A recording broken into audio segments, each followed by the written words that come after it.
Y quiero que vayamos a la palabra de Dios en Primera de Reyes, capítulo 19, versículo 5 en adelante.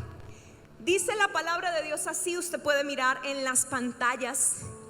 Y dice: y echándose debajo del enebro, el enebro es un árbol, se quedó dormido. Y he aquí luego un ángel le tocó y le dijo: levántate y come. Más adelante, versículo más adelante, dice: y volviendo el ángel de Jehová la segunda vez, lo tocó diciéndole: levántate y come, porque largo camino te resta. Diga conmigo: largo camino te resta. Puedes decírselo a alguien que esté cerca tuyo. Dile: largo camino te resta. Y he llamado esta palabra así: largo camino te espera. Iglesia, y ya voy a hablar un poco del contexto de lo que está sucediendo aquí, pero hay algo que me impacta profundamente de la historia de un profeta llamado Elías. ¿Cómo se llama el profeta? Elías. Cuando pensamos en Elías, pensamos en el profeta del fuego. Cuando pensamos en Elías, pensamos en autoridad, pensamos en milagros, pensamos en el hombre que cerró los cielos durante 3 años y medio. Pensamos en el hombre que desafió a cientos de profetas de Baal. Pensamos en el hombre que hizo descender fuego del cielo delante de toda una nación. Pero Santiago capítulo 5 versículo 17 en el Nuevo Testamento dice algo especial de Elías. Dice que Elías era un hombre sujeto a pasiones semejantes a las nuestras. Es decir, no era un superhéroe.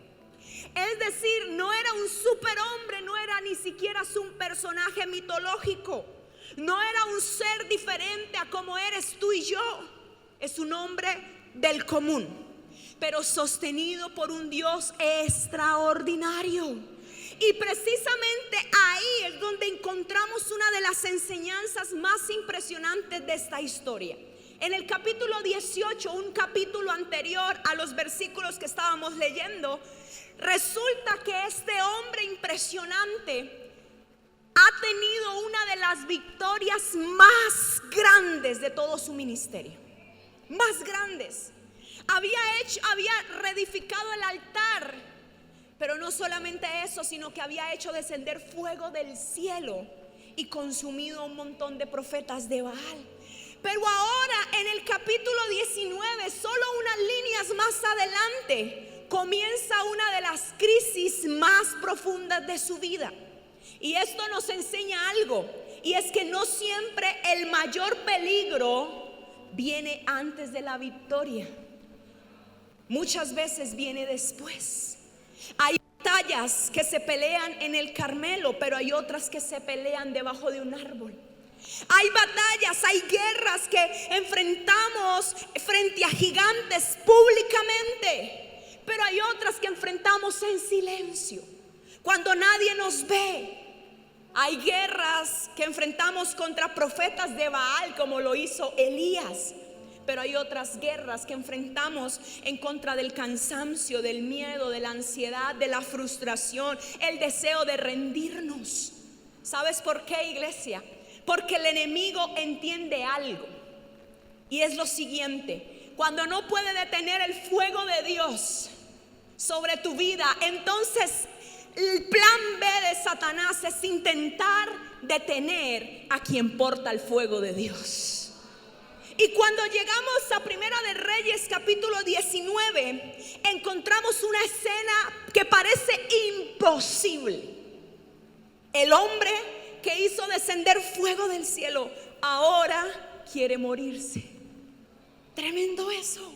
Ahora quiere morirse. Ahora el hombre que abrió los cielos está escondido, lleno de miedo. El hombre que vio el poder de Dios manifestarse ahora está debajo de un árbol, lleno de temor. Y es precisamente ahí donde Dios le envía una palabra. Diga conmigo: una palabra. Y es: levántate y come, porque largo camino te resta. Es como si Dios le estuviera diciendo: Elías, todavía no he terminado contigo. Elías, todavía hay propósito para ti. Elías, todavía hay destino. Todavía hay un camino para ti. Y yo vine a decirle en esta tarde a alguien aquí: tu cansancio no cancela tu llamado. Tu crisis no cancela tu propósito. Tu desierto no cancela tu destino. ¿Alguien puede decir amén a eso? ¿Qué tal si levantas tu mano así? No sé cómo te encuentres hoy, pero levanta tu mano y dile: Señor, yo recibo esta palabra. Creo en esta palabra para mi vida, en el nombre de Jesús. Y quiero darte un poco de contexto. Hay una mujer, vamos a ver qué pasa alrededor de la historia de Elías. Hay una mujer llamada Jezabel. Esta mujer no llegó a Israel improvisando, llegó con una estrategia. Esta mujer llegó con un plan, llegó con una misión. Ella entendía que para dominar al pueblo de Dios, primero debía lograr desconectar al pueblo de Dios con el Señor. Por eso comenzó con lo siguiente: a derribar los altares. ¿Sabes por qué? Porque donde hay un altar hay adoración. Donde hay un altar hay sacrificio. Donde hay un altar hay búsqueda. Pero no solamente eso, donde hay altar hay manifestación de Dios. ¿Sabes qué significa la manifestación de Dios, iglesia? Que vidas son transformadas, que vidas son liberadas, que vidas son sacadas del infierno. Alguien está conmigo, ¿verdad? Donde hay un altar hay milagros. Donde hay altar hay respuesta.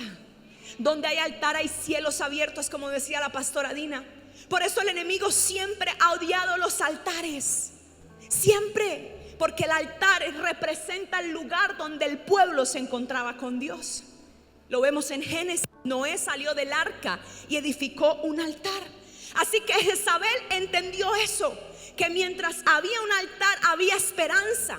Mientras había un altar había una adoración a Dios. Mientras había un altar el pueblo iba a estar conectado con Dios. Por eso lo primero que ella hace es derribar los altares. Pero ¿sabes qué pasaba? Cuando se derribaba un altar, se volvía a levantar otro. Y ella dijo: ¿cómo así? Esto no está funcionando. Así que ¿sabes por qué se levantaban altares? Porque habían profetas.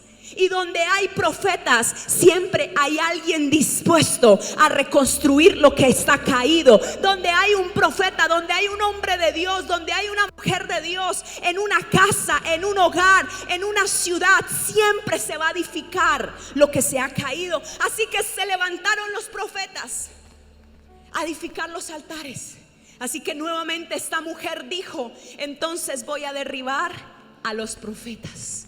Y empezó una matazón. Los profetas fueron asesinados. Las calles se llenaron de sangre. La adoración desapareció. Y el pueblo empezó a entrar en una sequía espiritual. Y los pocos profetas que sobrevivían se empezaron a esconder en cavernas. Se empezaron a esconder en cuevas. Y todo parecía que Jezabel había vencido. Había silencio. Parecía que el enemigo había ganado. Había oscuridad. Parecía que el plan de Satanás había triunfado.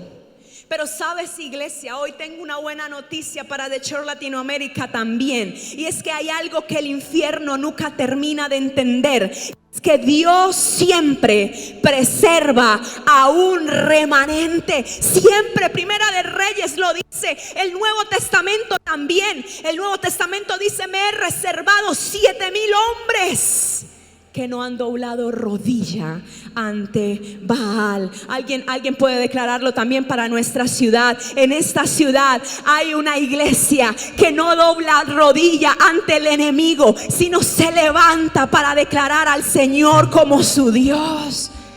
Y entonces, mientras Jezabel pensaba que ya había acabado con todos, Dios había escondido a uno. Mire qué hermoso es Dios. Mientras el enemigo celebraba, Dios estaba preservando un profeta. Mientras la nación pensaba de que todo para ellos había acabado, Y me encanta eso porque hoy es un día importante en nuestra nación. Cuando quizás nuestra nación piensa que todo ha terminado, Dios estaba preparando a Elías en el secreto. A Elías en el secreto. Hay alguien que Dios está preparando en lo secreto en este lugar. Hay alguien que Dios está preparando en lo secreto en tu casa. En tu casa para hacer luz en tus generaciones. Pero quiero enseñarte 5 cosas con esta historia. Ya les di contexto de lo que está pasando. Lo primero que quiero decirte es que tienes que tener cuidado con los mensajeros del infierno.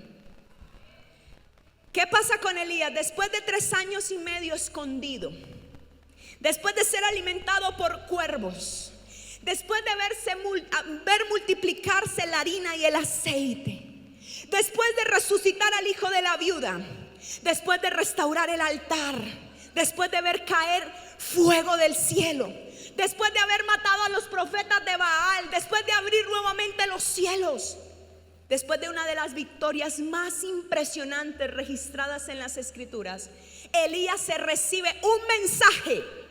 ¿Recibe qué? Y lo recibe de parte de Jezabel. Ella sabía que tenía una oportunidad para matarlo y ya sabía dónde estaba, sabía quién era, sabía cómo encontrarlo. ¿Sabes qué es lo más impresionante de esta mujer? Que no envió un asesino, envió un mensajero. ¿Sabes por qué? Porque Satanás entiende algo. Muchas veces un mensaje puede ser más destructivo que una espada, querida iglesia. Porque la espada puede provocar dolor temporal, pero un mensaje que Satanás coloque en tu corazón puede paralizar tu destino. Y yo sé que Dios le está hablando a alguien en este lugar que han creído mentiras de Satanás como verdades en su corazón. Primera de Reyes 19:2 dice así. Las pantallas está otra versión, pero yo voy a leer la versión que tengo aquí, que es NTV. Dice: entonces Jezabel envió un mensajero a Elías diciendo: así me hagan los dioses y aún me añadan, si mañana a esta hora yo no he puesto tu vida como la vida de uno de ellos. O sea, le dio 24 horas y le dijo: en 24 horas estarás igual de muerto como me mataste a los profetas. Lo amenazó. ¿Y sabes qué pasa ahí? Algo ocurrió en el corazón del profeta. El hombre que enfrentó los cielos, el hombre que enfrentó a cientos de profetas, ahora huye a causa de una palabra. Huye. ¿Sabes por qué, iglesia? Porque las guerras más peligrosas no son externas. La mayoría de guerras más peligrosas son internas. Y acá hay una revelación importante. Satanás no estaba interesado solo en matar a Elías, porque si mataba a Elías, al fin y al cabo Dios ganaba. El plan de Satanás, era desanimarlo. El plan de Satanás era agotarlo a tal punto que renunciara por voluntad propia a todas las promesas que Dios le había dado. ¿Por qué? Porque él sabía que las promesas de Dios en Elías se iban a cumplir. ¿Sabes por qué? Porque su palabra dice que la palabra que sale de la boca de Dios no vuelve vacía. Alguien tiene que escuchar nuevamente eso. La palabra que sale de la boca de Dios para ti no vuelve vacía. El enemigo sabía esto sobre Elías, así que el plan de él no era matarlo solamente, era que él renunciara. Y David entendió el poder de lo que escucha. David derrotó a Goliat, pero dice la Biblia que David fue al campo donde estaba el pueblo durante 40 días. Y dice la Biblia que día y noche Goliat gritaba contra el pueblo a amedrentarlos. O sea, habían escuchado 80 veces el enemigo.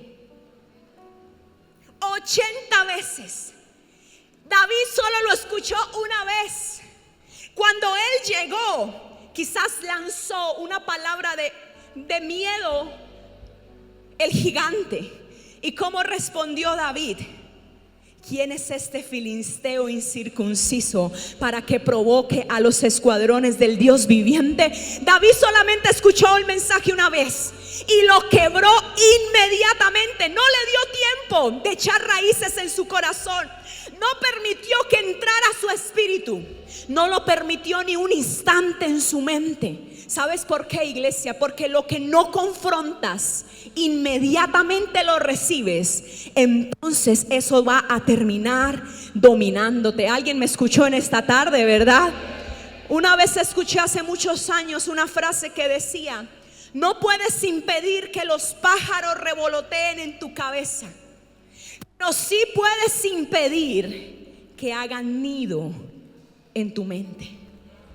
Lo que no confrontas inmediatamente termina dominándote. ¿Sabes por qué? Porque la fe siempre tiene que decidir qué voz va a escuchar.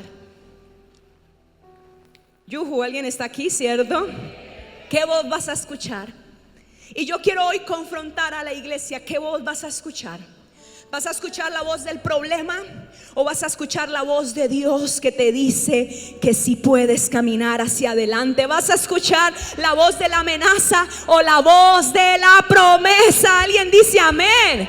¿Sabes por qué? Porque hay personas que han llegado a este lugar con mensajes que nunca fueron enviados de parte de Dios.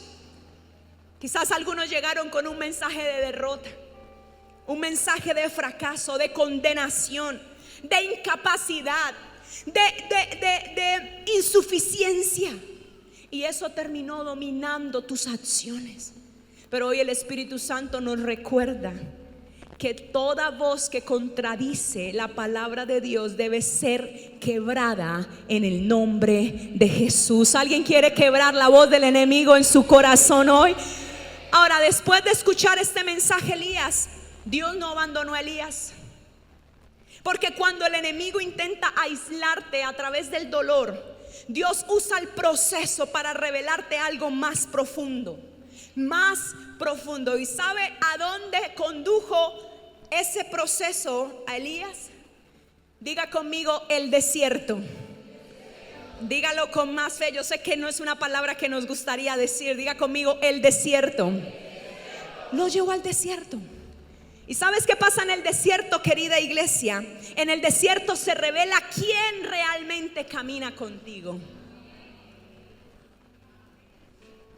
El desierto es un lugar incómodo. El desierto es un lugar de silencio. El desierto es un lugar donde desaparecen las distracciones, pero es un lugar donde también Dios trata nuestro corazón. Y es interesante observar algo. La escritura menciona que dejó atrás a su criado, al hombre que caminaba con él, al hombre que lo acompañaba, el hombre que estaba cerca al profeta. Ya no está. ¿Sabes por qué? Porque el fuego atrae personas, pero el desierto las filtra. Así que no tengas miedo de perder gente en el proceso que estés viviendo. ¿Sabes por qué? Porque muchos se acercan cuando hay fuego. Cuando hay milagros, la gente quiere participar. Cuando se ven cosas grandes e impresionantes, la gente quiere ser parte. Cuando hay abundancia. Pero cuando llega el desierto, aparecen los verdaderos compañeros del destino. Y Dios usa esto para mostrarnos quién forma parte de nuestro destino. No es que Dios sea cruel. Ay, qué cruel Dios con mis amigos. Sino porque ama tanto tu destino, tu propósito, que no quiere que nadie intervenga en él. Así que yo te invito a que puedas ver el desierto como un lugar donde se eliminan las dependencias equivocadas, donde se eliminan las seguridades falsas, donde se eliminan las relaciones que no te convienen y nos obliga a depender completamente del Señor. Alguien está conmigo, ¿verdad? Ahora quiero decirte algo. El desierto es necesario. Jesús fue llevado al desierto y fue llevado por el Espíritu. ¿Fue llevado por quién? Por el Espíritu. Pero también tengo una buena noticia para ti. Salmos 35 declara: por la noche durará el lloro y a la mañana vendrá la alegría. Iglesia, escucha esto: la noche no es eterna, tu prueba no es eterna, la crisis no es eterna, la escasez no será eterna, el cansancio no será eterno. El desierto tiene una fecha de salida. ¿Alguien puede decir amén a eso?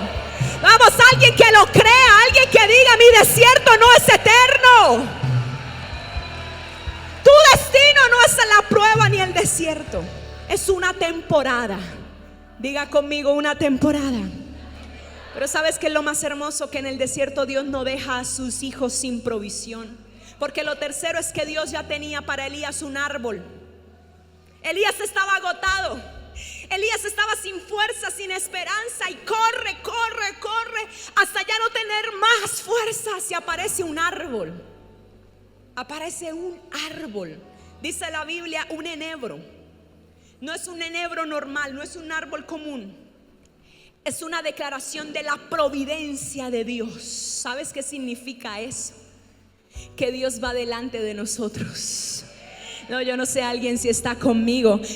Elías estaba corriendo desesperado, pero Dios ya estaba trabajando. Elías pensaba que todo ya estaba terminado por él. Elías ya se daba por muerto, pero Dios estaba preparando un lugar de descanso. Elías pensaba que estaba solo, pero Dios estaba preparando un refugio para él. Y es algo que tú tienes que entender en esta tarde. Dios llega antes que todos nosotros.